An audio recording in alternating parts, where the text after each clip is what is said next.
Bonjour. Aujourd'hui, on explore le règne de Louis XV, le fameux bien-aimé. Oui, un règne incroyablement long, 1715 à 1774.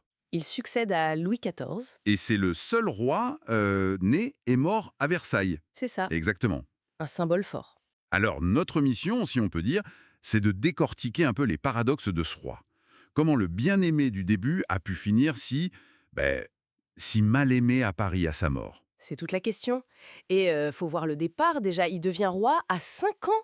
Tout petit. Ah oui, un enfant roi. Et pendant la Régence, le duc d'Orléans, pour asseoir son pouvoir, il fait une fleur, enfin, un cadeau empoisonné au Parlement. Les cours de justice. C'est ça, les plus hautes.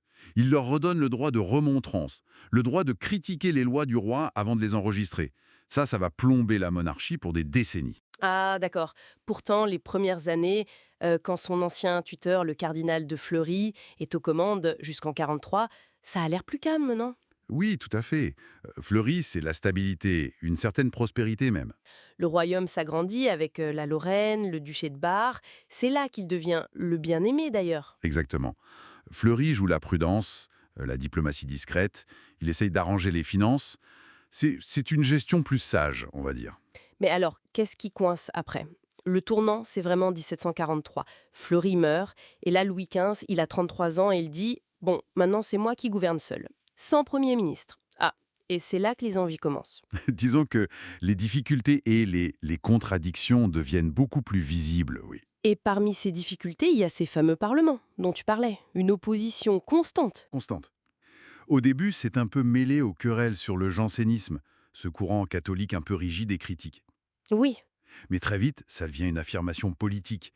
Ils défendent leurs privilèges, mais aussi une certaine idée de la monarchie, moins absolue. ça a dû chauffer parfois. Ah oui, la séance de la flagellation en 1766 par exemple. Le roi vient en personne au Parlement de Paris pour leur rappeler, et très sèchement, que c'est lui le patron, l'autorité suprême. Et ça culmine comment cette affaire? Avec le chancelier Maupeou en 1771.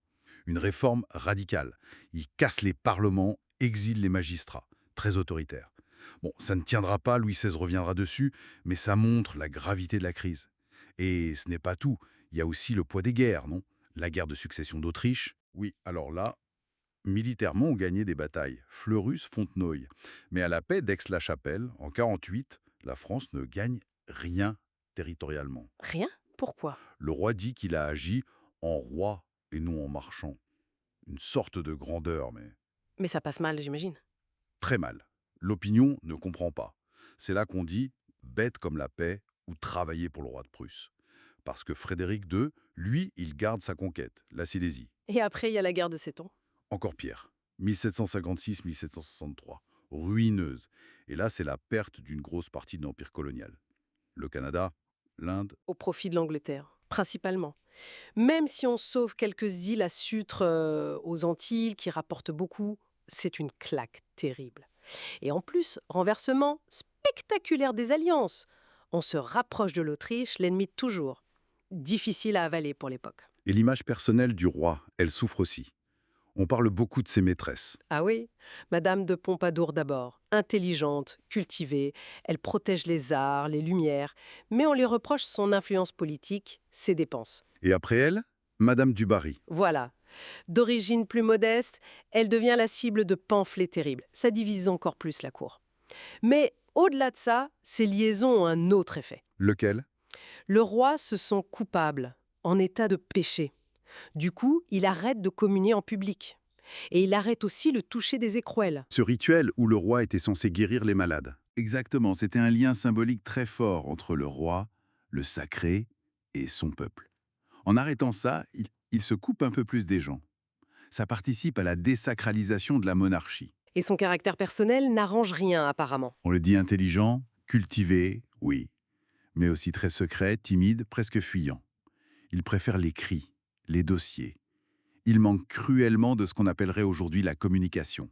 Son silence, son retrait, ça nourrit les critiques, les rumeurs. C'est fou ce contraste permanent. D'un côté, l'âge d'or des arts déco, le style Louis XV qu'on connaît tous. Absolument. L'architecture aussi, avec Jean-Jacques Gabriel, la place de la Concorde, le petit Trianon, le soutien aux peintres, Boucher, Latour. Et de l'autre, ces guerres perdues, cette image qui se brouille. Et pendant ce temps-là, les idées des Lumières progressent, la physiocratie aussi. Cette théorie économique centrée sur l'agriculture. Oui, et tout ça, ça conteste l'absolutisme, l'ordre ancien, alors que, paradoxalement, le roi, lui, il renforce son administration, il crée de grandes écoles d'ingénieurs, mais cette administration moderne, un peu techno, elle le coupe aussi d'une partie de sa noblesse, encore un facteur d'isolement. Donc si on essaye de synthétiser, on aurait une sorte de mutation silencieuse sous une stabilité qui n'est qu'apparente. C'est une bonne image, oui. Des réussites culturelles indéniables, un État qui se modernise dans ses structures. Mais à côté, un affaiblissement diplomatique, des guerres qui coûtent cher, une opposition politique qui monte et une opinion publique, surtout à Paris, qui se détourne de plus en plus. Le bilan des historiens est nuancé. Certains parlent de stagnation, d'indécision, ils pointent les échecs. D'autres insistent sur les transformations profondes, économiques, administratives.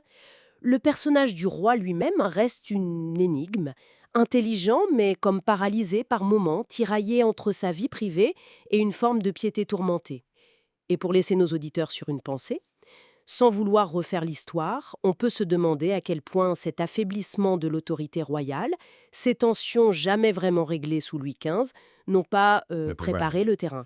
préparer le terrain pour la révolution qui va emporter son petit-fils, Louis XVI, même pas 20 ans après sa mort. C'est une question qui reste ouverte. Absolument, de quoi réfléchir. Merci beaucoup. Merci à vous.